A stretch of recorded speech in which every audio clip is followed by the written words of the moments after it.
ইনশাআল্লাহ প্রতীক আমরা ফিরে পাবো, নিবন্ধন আমরা ফিরে পাবো।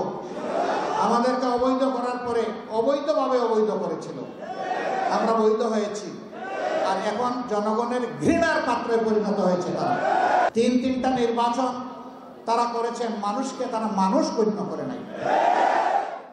প্রথম নির্বাচনে 300 আসনের মধ্যে 154 বিনা প্রতিদ্বন্দ্বিতায় পাস।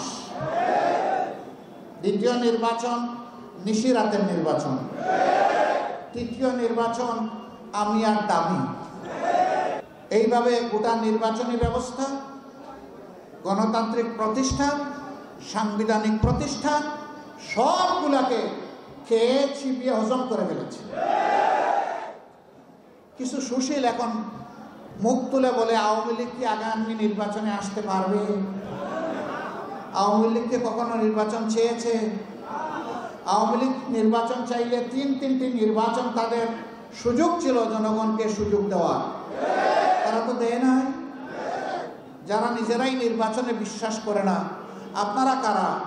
মার যেখানে দরদ নাই সন্তানের প্রতি, আপনি মাসি চিৎকার দেন কেন?